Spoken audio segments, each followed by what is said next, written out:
Assalamualaikum warahmatullahi wabarakatuh. Kisah Nabi Nuh alaihi salam. Nabi Nuh merupakan keturunan ke-9 Nabi Adam alaihi salam. Kaum Nabi Nuh yang ada saat itu sudah sangat jauh menyimpang dari jalan Allah. Mereka mendustakan nikmat yang selalu dilimpahkan Allah kepada mereka. Kaum Nuh menyembah patung-patung yang mereka anggap sebagai Tuhan. Mereka meniru bapa-bapa mereka terdahulu dan menganggap perbuatan itu pasti benar.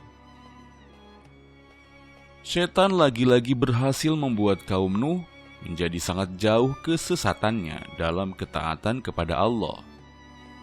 Mengimani dan menyembah kepada Allah tidak mereka kenal lagi, dan syaitan merasa senang ada yang menemaninya menjadi penghuni neraka jahanam.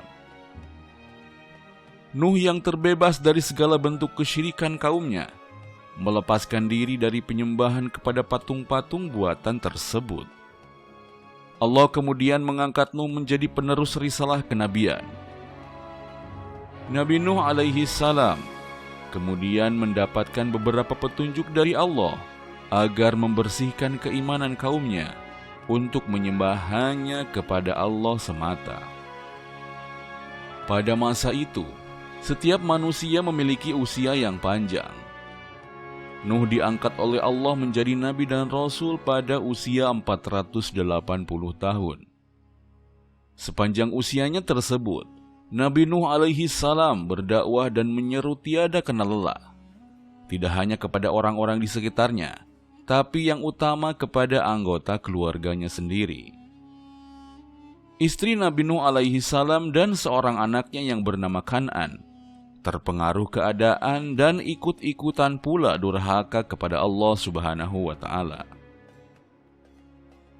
Setelah sekian lama Nabi Nuh berdakwah, namun hanya sebagian kecil saja dari kaumnya yang mau mendengarkan dan mengimani ajaran beliau. Pengikut Nabi Nuh alaihi salam hanya terdiri dari orang-orang biasa, bukan orang terpandang dan kaya raya. Sedangkan kaum Nuh yang kafir itu tidak suka bila berdekatan dan bersama-sama dengan orang-orang tersebut. Mereka menganggap bahwa derajat mereka lebih baik daripada Nabi Nuh dan para pengikutnya. Bagi kaum yang durhaka itu, Nabi Nuh alaihi salam manusia biasa yang tidak mempunyai kelebihan apapun. Alasan itulah yang mereka gunakan untuk tidak menaati ajaran yang dibawa oleh Nabi Nuh alaihi salam.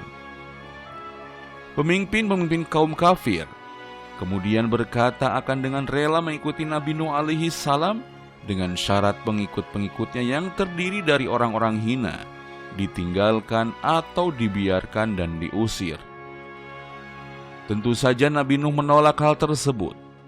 Pemimpin-pemimpin kaum kafir merasa kesal kemudian menantang Nabi Nuh alaihi salam.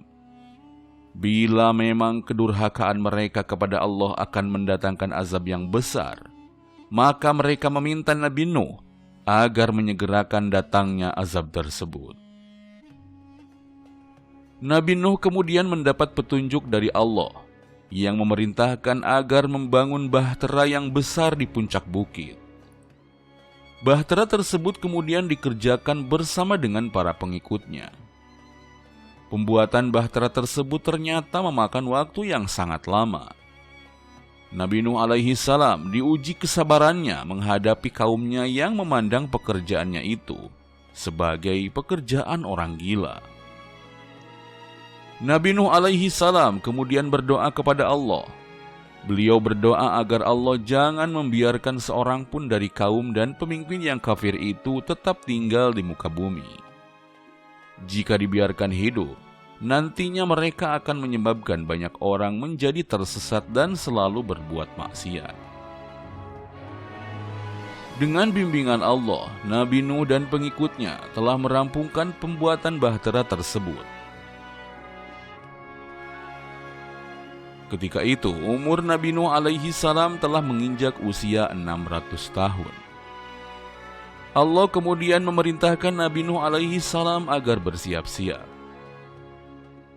Bumi kemudian diperintahkan memancarkan air dari dalam perutnya. Sedang dari langit turunlah hujan. Dan mulailah Nabi Nuh alaihi salam mengisi bahtera dengan para binatang dan burung-burung. Kaum Nuh yang memperhatikan itu terheran-heran.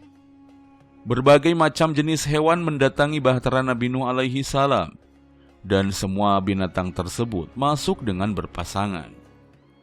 Tiada seekor jenis pun yang terlewat. Bahtera yang besar itu ternyata muat dengan segala isi yang telah masuk ke dalamnya. Sementara itu, hujan terus turun-menurun dengan deras tiada henti. Bumi dan langit mengeluarkan air yang melimpah. Kaum Nabi Nuh pun sadar, tempat tinggal mereka pasti akan segera dipenuhi dengan air. Karena keangkuhan mereka, kejadian tersebut bukanlah azab seperti yang diancamkan oleh Nabi Nuh alaihi salam. Mereka hanya menganggap itu adalah hujan biasa, kemudian menyingkir mencari tempat yang tinggi. Seperti yang dilakukan oleh putra Nabi Nuh alaihi salam yang bernama Kan'an. Dia yang sudah kafir tidak juga mau beriman dan mendengarkan peringatan dari ayahnya. Hingga ketika air telah tinggi, terangkatlah bahtera Nabi Nuh alaihi salam. Mereka semua yang berada dalam bahtera lalu berdoa memuji kepada Allah karena telah menyelamatkan mereka dari orang-orang yang kafir dan zalim. Mereka juga memohon agar Allah memberikan mereka tempat yang diberkati, karena Allah sebaik-baik yang memberi tempat. Nabi Nuh alaihi salam melihat Kan'an, putranya itu sedang terombang-ambing di lautan banjir. Sebagai seorang ayah, ia merasa kasihan dan iba. Ia ingin anaknya termasuk pengikut yang diselamatkan. Nabi Nuh alaihi salam sendiri lalu diberi teguran atas sikapnya. Dan kemudian ia menyadari itu, lalu memohon ampun kepada Allah Subhanahu wa Ta'ala. Siapa saja hari itu, tidak ada yang mampu menyelamatkan diri dari air bah dan banjir besar yang melanda. Hanya Nabi Nuh alaihi salam dan pengikutnya saja yang selamat karena mereka semua telah beriman dan taat kepada Allah. Kaum Nuh termasuk istri Nabi Nuh alaihi salam dan putranya Kan'an telah mendapat balasan karena kekafiran mereka. Nabi Nuh alaihi salam adalah seorang rasul atas pengikut-pengikutnya. Kehidupan manusia yang ada di muka bumi saat ini dimulai kembali dari Nabi Nuh alaihi salam dan pengikut-pengikutnya, atau disebut juga generasi manusia kedua setelah generasi Nabi Adam alaihi salam. Setelah sekian lama berada di lautan air, kemudian Allah memerintahkan bumi dan langit untuk mengeringkan air. Di sebuah tempat, bahtera Nabi Nuh alaihi salam berlabuh karena air mulai surut. Sementara itu langit juga berhenti mencurahkan air hujan. Nabi Nuh alaihi salam dan pengikutnya lantas mengucap syukur dan mengagungkan nama Allah Subhanahu wa Ta'ala. Mereka bersyukur karena mereka telah memperoleh pertolongan dan keselamatan. Betapa bahagianya mereka karena mereka kini menjadi penerus kehidupan umat manusia selanjutnya. Nabi Nuh alaihi salam bersama pengikutnya serta segenap makhluk hidup yang berada di dalam bahtera lalu keluar. Mereka lalu memilih sebuah tempat dan membangun tempat tinggal yang baru. Nabi Nuh alaihi salam bersama istrinya yang lain dan 3 orang anaknya yang beriman bernama Sam, Yafid, dan Ham juga bersama-sama membangun tempat kediaman yang baru. Nabi Nuh alaihi salam tetap menanamkan ajaran tauhid dan mengingatkan untuk selalu menaati Allah. Kepada yang tidak beriman dan mendurhakai Allah, telah tetap keputusan bahwa kepada mereka pasti akan ditimpakan azab yang pedih. Terhitung Nabi Nuh alaihi salam berdakwah 5 abad lamanya kepada generasi umat manusia saat itu. Usianya pun mencapai 1000 tahun kurang 50 tahun. Keturunan anak-anak Nabi Nuh alaihi salam telah pula menyebar mencari tempat tinggal yang baru. Dari Ibnu Abbas diceritakan, Sam menurunkan golongan bangsa berkulit putih, Yafid menurunkan golongan bangsa berkulit merah dan coklat, sedang dari Ham menurunkan golongan bangsa berkulit hitam dan sebagian kecil berkulit putih. Berikut biografi Nabi Nuh alaihi salam. Nama Nabi Nuh atau Yaskur atau Abdul Ghaffar bin Lamak.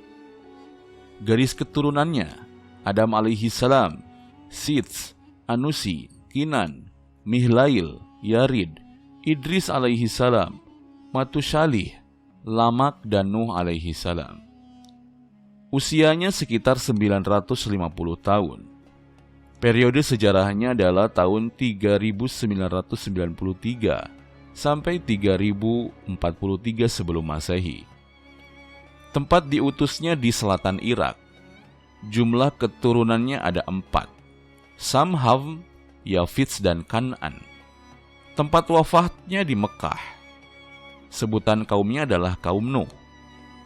Al-Quran menyebutkan namanya sebanyak 43 kali. Wallahu a'lam. Wassalamualaikum warahmatullahi wabarakatuh.